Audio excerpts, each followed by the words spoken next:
Penguin Random House Audio presents A Mind for Numbers, How to Excel at Math and Science, Even If You Flunked Algebra, by Barbara Oakley, Ph.D. Read for you by Grover Gardner. A Mind for Numbers is dedicated to Dr. Richard Felder, whose brilliance and passion have launched extraordinary improvements worldwide in the teaching of science, mathematics, engineering, and technology. My own successes, like those of tens of thousands of other educators, grow out of his fertile educational approaches. Il miglior maestro. The law of serendipity. Lady Luck favors the one who tries. Forward. Your brain has amazing abilities, but it did not come with an instruction manual. You'll find that manual in A Mind for Numbers. Whether you're a novice or an expert, you will find great new ways to improve your skills and techniques for learning, especially related to math and science. Henri Poincaré was a 19th century mathematician who once described how he cracked a difficult mathematical problem that he had been intensively working on for weeks without success. He took a vacation. As he was getting on a bus in the south of France, the answer to the problem suddenly came to him, unbidden, from a part of his brain that had continued to work on the problem while he was enjoying his vacation. He knew he had the right solution even though he did not write down the details until he later returned to Paris. What worked for Poincaré can work for you too, as Barbara Oakley explains in this insightful book. Surprisingly, your brain can also work on a problem even while you are sleeping and not aware of anything. But it does this only if you concentrate on trying to solve the problem before falling asleep. In the morning, as often as not, a fresh insight will pop to mind that can help you solve the problem. The intense effort before a vacation or falling asleep is important for priming your brain. Otherwise, it will work on some other problem. There is nothing special about math or science in this regard. Your brain will work just as hard at solving social problems as on math and science problems, if that is what has been on your mind recently. You will find many more insights and techniques about how to learn effectively in this fascinating and timely book, which looks at learning as an adventure rather than hard labor. You will see how you can fool yourself about whether you actually know the material. You will find ways to hold your focus and space out your practice. And you will learn to condense key ideas so you can hold them more easily in your mind. Master the simple, practical approaches outlined here, and you will be able to learn more effectively and with less frustration. This wonderful guide will enrich both your learning and your life. Terence J. Sanofsky, Francis Crick Professor, Salk Institute for Biological Studies. Preface. This book can make a profound difference in how you look at and understand learning. You will learn the simplest, most effective, and most efficient techniques researchers know about how to learn, and you'll have fun while you're doing it. What's surprising is that a lot of learners use ineffective and inefficient strategies. In my laboratory, for example, we have surveyed college students about their learning. They most commonly use the strategy of repeated reading, simply reading through books or notes over and over. We and other researchers have found that this passive and shallow strategy often produces minimal or no learning. We call this labor in vain. Students are putting in labor but not getting anywhere.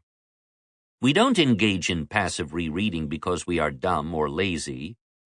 We do it because we fall prey to a cognitive illusion. When we read material over and over, the material becomes familiar and fluent, meaning it is easy for our minds to process. We then think that this easy processing is a sign that we have learned something well, even though we have not. This book will introduce you to this and other illusions of learning and give you tools to overcome them, and it will introduce great new tools, such as retrieval practice, that can have a powerful effect on boosting the bang for your buck from your time spent in learning. It's a deeply practical yet inspiring book that helps you see clearly why some approaches are so much more effective than others. We're on the edge of an explosion in knowledge about how to learn most effectively. In this new world of insight, you'll find A Mind for Numbers to be an indispensable guide. Jeffrey D. Karpicke, James V. Bradley, Associate Professor of Psychological Sciences, Purdue University. Note to the listener. People who work professionally with math and science often spend years discovering effective learning techniques. Once they've figured these methods out, great. They have unwittingly passed the initiation rites needed to join the mysterious society of math and science practitioners. I've written this book to lay out these simple techniques so that you can immediately begin using them. What takes years for practitioners to discover is now at your fingertips. Using these approaches, no matter what your skill levels in math and science, you can change your thinking and change your life. If you're already an expert, this peek under the mental hood will give you ideas for turbocharging successful learning, including counterintuitive test-taking tips and insights that will help you make the best use of your time on homework and problem sets. If you're struggling, you'll see a structured treasure trove of practical techniques that walk you through what you need to do to get on track. If you've ever wanted to become better at anything, this book will help serve as your guide. This book is for high school students who love art and English classes but loathe math. It is meant as well as for college students who already excel in math, science, engineering, and business, but who suspect there are mental tools to be added to their learning toolkits. It's for parents whose children are either falling off the math track or trying to rocket toward math and science stardom. It's for the frazzled 9-to-5 worker who hasn't been able to pass an important certification test, and for the night shift convenience store clerk who has dreamed of becoming a nurse or even a doctor. It's for the growing army of homeschoolers. It's for teachers and professors, not only in math, science, engineering, and technology, but also in fields such as education, psychology, and business. It's for the retiree who finally has the time to embrace new knowledge in computing, for example, or the intricacies of great cooking. And it's for readers of all ages who love to learn a little about everything. In short, this book is for you. Enjoy. Barbara Oakley, Ph.D., P.E., Fellow, American Institute for Medical and Biological Engineering, and Vice President, Institute for Electrical and Electronics Engineers, Engineering in Medicine and Biology Society. 1. Open the door. What are the odds you'd open your refrigerator door and find a zombie in there, knitting socks? The odds are about the same that a touchy-feely, language-oriented person like me would end up as a professor of engineering. Growing up, I hated math and science.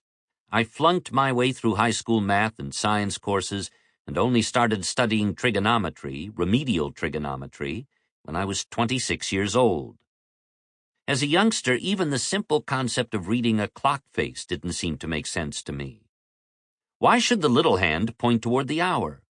Shouldn't it be the big hand, since the hour was more important than the minute?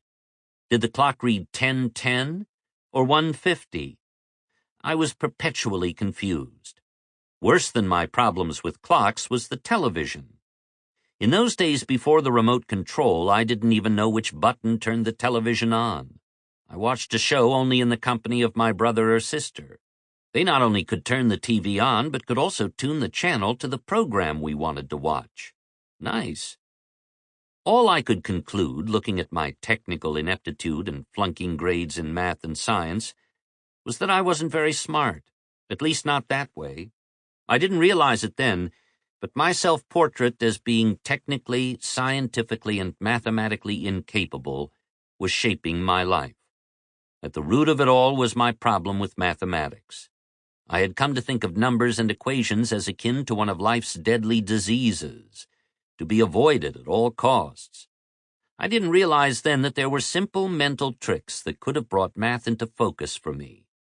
Tricks that are helpful not only for people who are bad at math, but also for those who are already good at it. I didn't understand that my type of thing. Sample complete. Ready to continue?